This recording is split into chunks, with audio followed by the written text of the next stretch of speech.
欢迎收看12月14号的中嘉台南电新闻，我是郭文杰。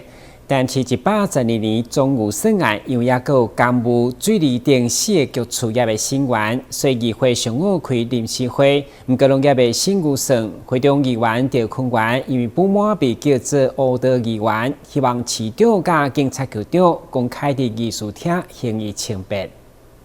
议会14号开临时会，审查112年台南市总务省10点半出席人数过半，顺利进入议庭。不过，议员赵坤元以感谢恶德议员向发声，要求市长甲警察局长主持公道，也无以诬告被人四过侮辱，佮讲伊去分叫大细声。会中黄市长表示，伊只知伊外号乌鸡，无听过恶德议员。局长则建议伊提出告诉。我是毋是有受到反映认证恶德议员？你毋知吗？我无讲你是啊。啊，你敢毋知影这件代志？我是恶德议员。我无听讲啊。啊，你敢知影自己互侮辱？我毋知。有委屈呢。我无讲过你，啊，我嘛无听人讲。警察局长，伫咱这段时间，有人伫咱市区，去咆哮、去分局、大细声、歹大歹势，敢知影迄个人啥？无听伊讲。我呢，一个人打电话来问我讲啊，我记你是安那走来市区来两派出所、两分局、两大两小？局长，是。这免证据吗？啊是我的清白，啊是我的清白会当互担拖甲安尼打，啥物代志卡来就乌鸡，啊啥物代志就是乌鸡做的。我建议议做你会当提告。面对进前议员区里里甲赵坤元因为调解道路纠纷，区议员詹景生赵议员行为参像恶德议案，双方上法院，结果法院判区里里无罪，所以赵议员才相当无奈，考试家己敢是法院认证的恶德。但新闻管制林根采访报道。延续恶德议员的争论，议员蔡淑慧进一步点出，有议长候选人12月7号暗时前往派出所大细声议案，嘛要求警察局长查核清楚，对行当事人清白，嘛要求保存当天的录影监视证据，看敢受涉嫌妨害公务。最后，议长裁决送地检署侦办。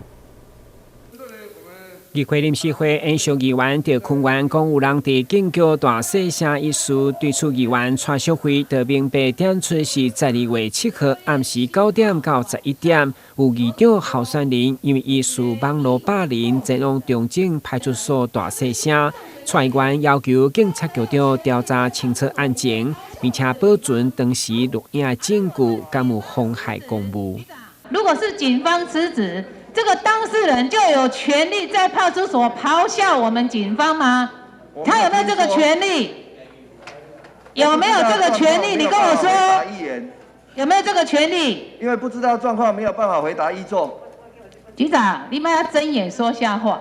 我跟你说，局长，你要给我保留台南市中正派出所12月7号晚上9点到11点的现场监视录影带，不可以任何烧毁，不可以任何取消，或任何那个，你还没当给我出销毁哦。我今晚正式跟你讲，未来如果他们是不是妨碍公务，我们要举证。12月7号晚上的9点到11点。这段时间在中正派出所所有现场的监视录影带，你不可以给我销毁哦，局长，我现在正式跟你讲，我今天在这个大会上正式提出来。我跟你说，管理人不是我，局长，管理人是派出所所长。好啊，派出所不是你管的吗？派出所不是你管的吗？你讲的什么话？你是台南市警察局局长呢？任何一个分局、那个派出所不是你辖管的吗？任务分工。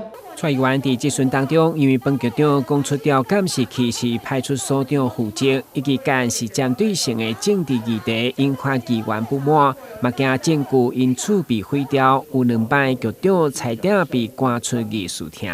刚刚讲那句话，现在好像搞不好，现在各个分局就开始，阮局长咧讲的哦，所以张海落大什么落大拢全部甲消去。会不会有这种状况？会不会可能有这种状况？绝对不可能，绝对不可能。不合法的命令，没有一位严警会听不合法的命令。不合法的命令绝对不会听嘛，对不对？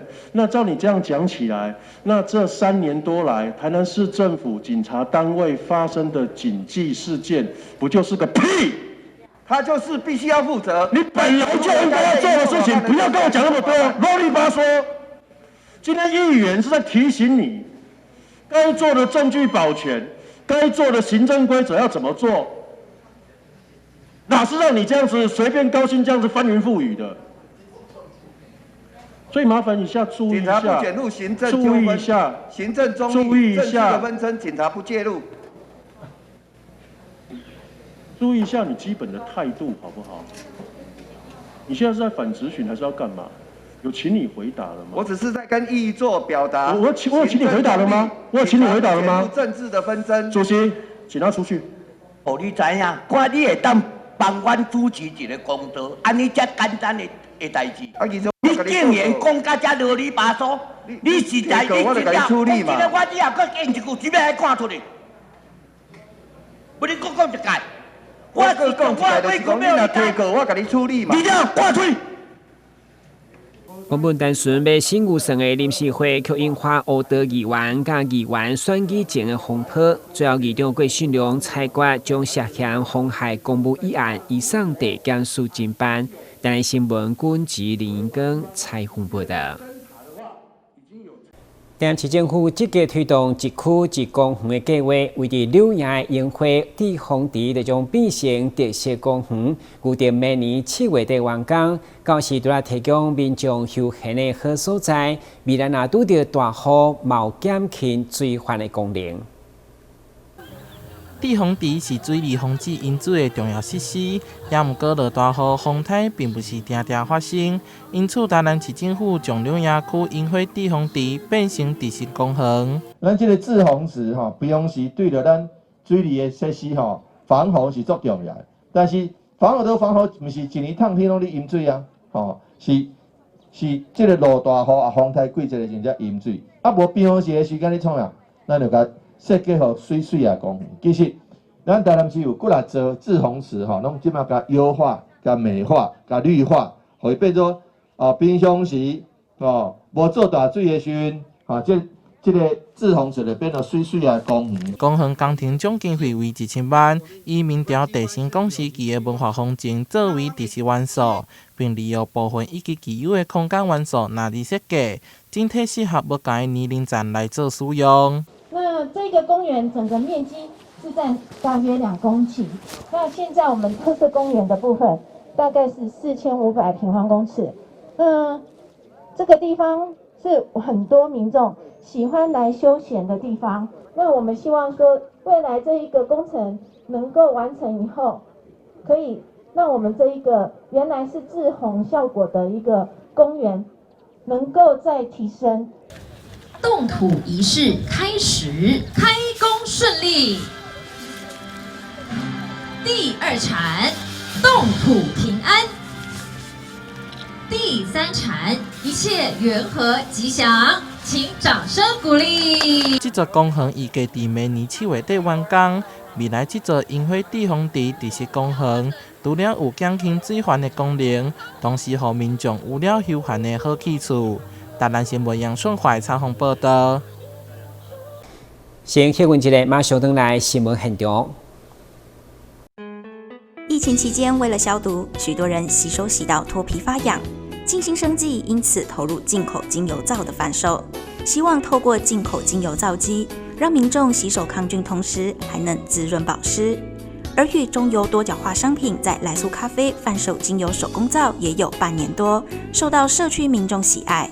但面对突如其来的疫情高峰，原本买咖啡送的是脸部美容保养，顾虑有人对在公共场合脱口罩进行脸部保养可能会有确诊风险，在疫情稍缓的暑假期间，改推买咖啡送亲子手工皂课程，一方面提升加油站的咖啡业绩，一方面也让静心生技的后疫情时代，透过多元创新的精油手工皂课程，结合社区客群做推广。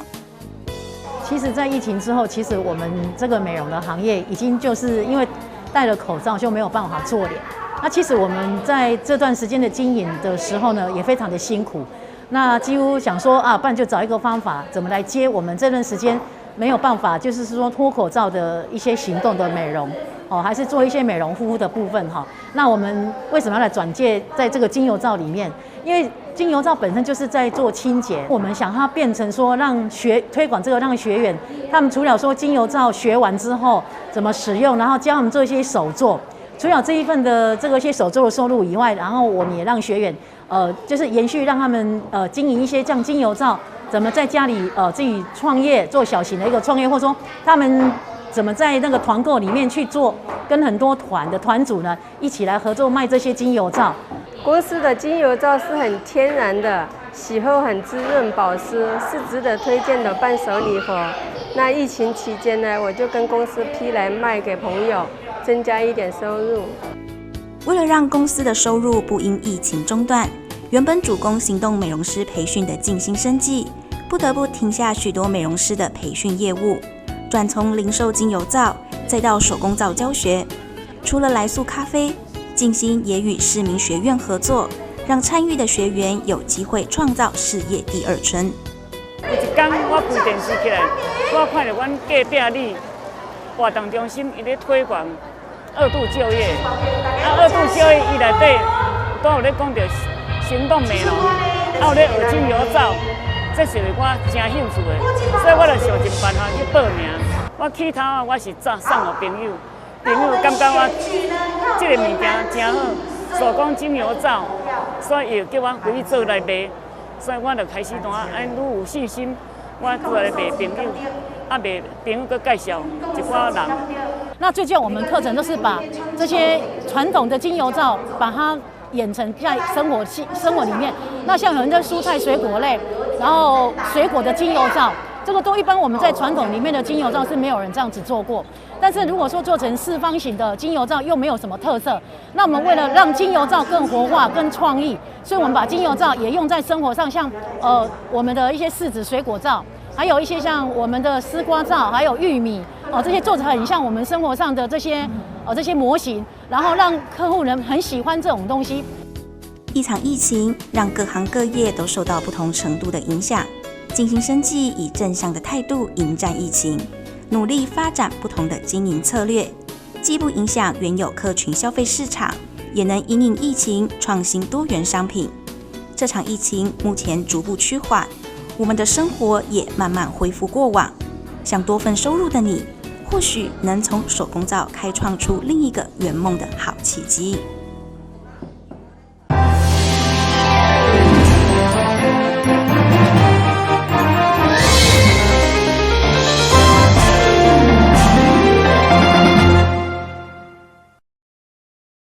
佮到了台南柳丁的产季，市府特别甲专人福利中心合作办理乌山头鸡卵丁开卖记者会，市长黄伟哲嘛特别来到宣传，并且对特chế树果顶将柳丁挽落来，向前台南乌山头的鸡卵丁正式开卖。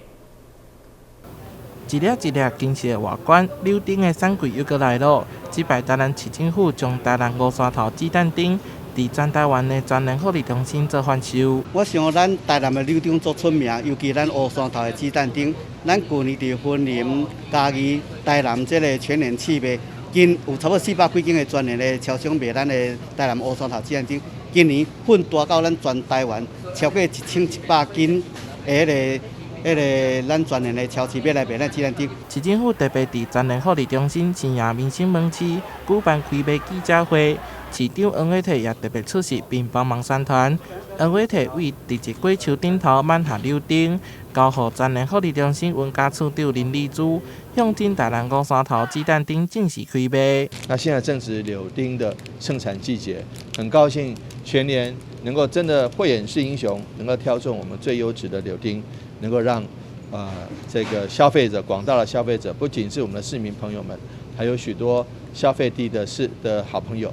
也都能够来最优质的全联超市，能够买到最优质的这个台南柳丁。咱预估差不多对今日开始上市，今年的产量，咱的销售量应该超过100吨以上，这嘛，互咱的农民会当放心种好的柳丁，这出路就较无问题。公山头鸡蛋丁有柳丁钙 LV 支撑，富含维生素 C、膳食纤维等等，为寒天补充营养的上好选择。同时有着酸甜的好滋味，买食即马食着时，欢迎大家前往购买，支持台湾在地农产。台南新闻杨春怀采访报道。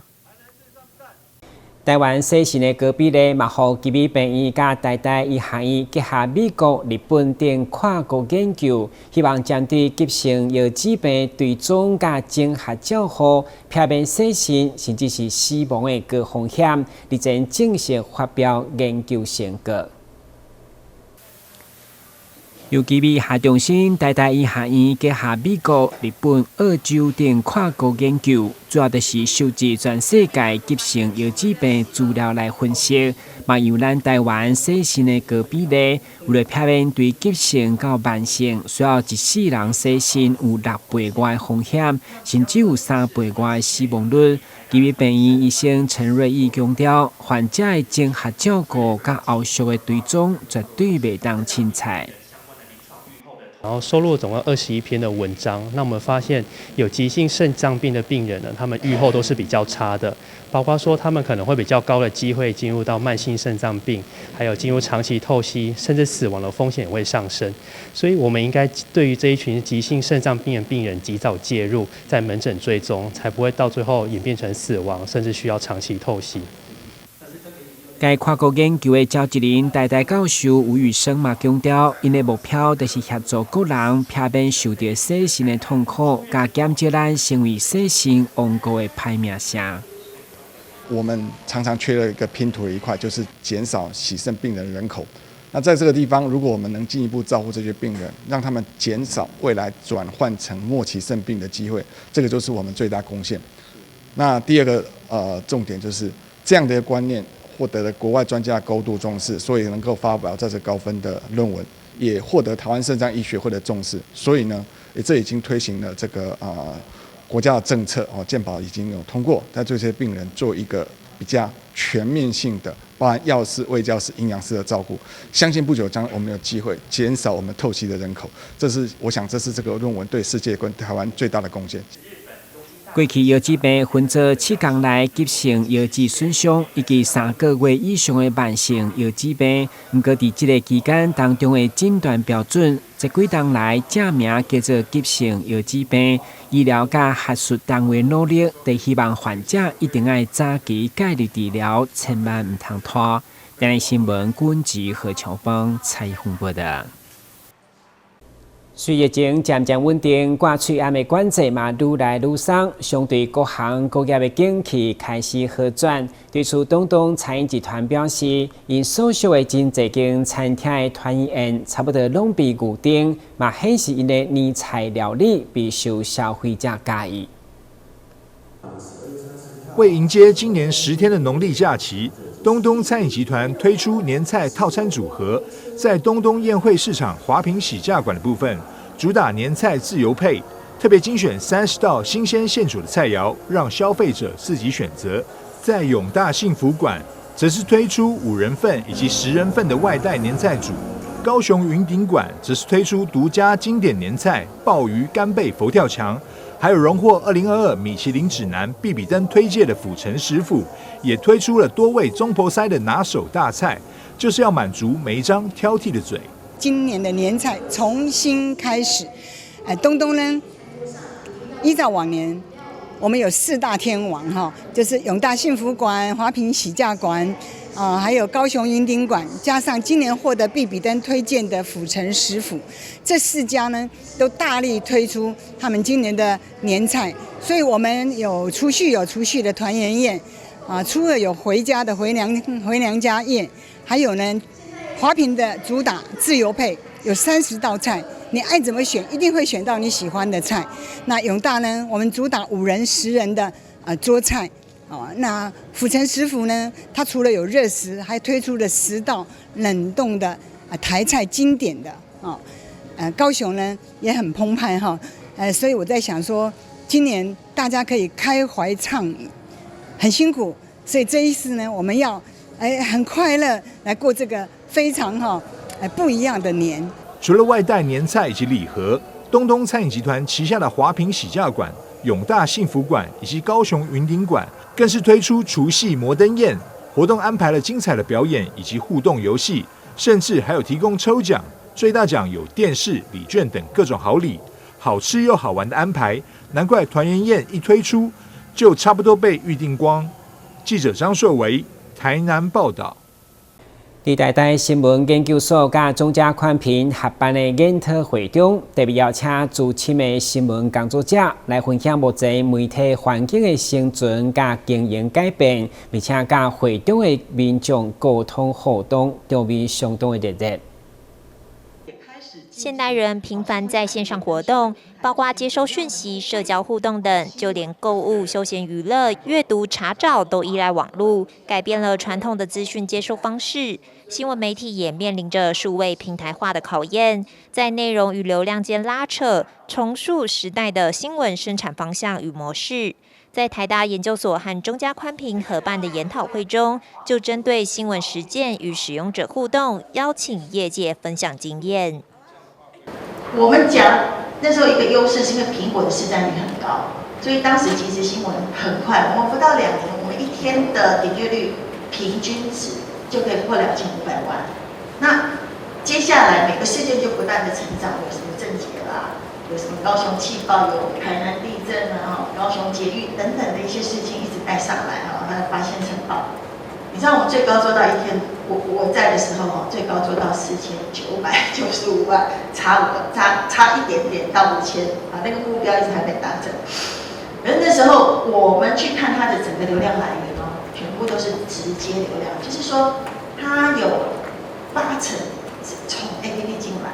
到2000年之后开始慢慢出现了网络，但是当时的网络还没有那么的成熟。真正我认为台湾的新媒体的，就刚才我们提到新媒体的整个被大家重视到，或者是被看到，其实是2014年的太阳花学运。好，那时候我服务的单位是今日传媒。我记得那时候，因为我们说实在，我们的新闻真的也没有苹果多，新闻也没有苹果快。但是我们想到一个，因为我自己从电视台出身，我想到做的是直播，所以我印象很深刻。那时候我们利用日本的一个直播平台。我们就是大家如果印象的话，它是用2个那个蓝白夹脚托放的一个 iPad 直播立法院里面那3天的情况。那当时只有一个媒体把它放在首页，然后也帮那些学生做了3天3夜的直播，就是 Now News。因为那件事情，我们的流量第一次破1000万，现在听闻说有5000万，我们是当然很汗颜，但是对我们来讲，我们当时也是天文数字。就是因为那一次的太阳花的学运，大家开启了另外一个新媒体的时代，就是原来网络可以成为另外时代。那当时 FB 也还没有崛起，更不要说 YouTube。那时候用的是一个日本的一个免费的软体，然后我们就做了3天，大概70几个小时的直播。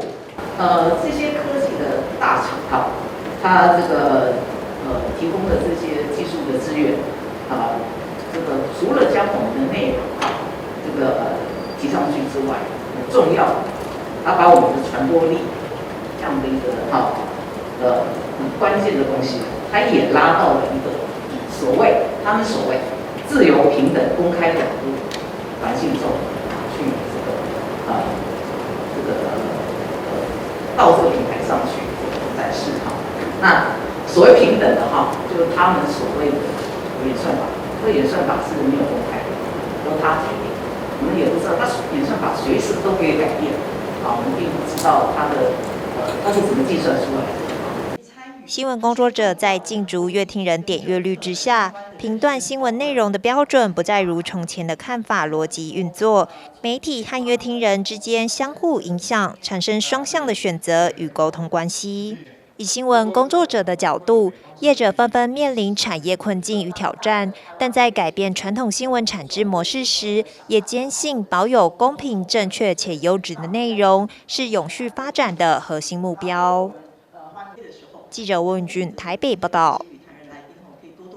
介绍收看12月14号中嘉台南电新闻，我是顾文杰，咱再会。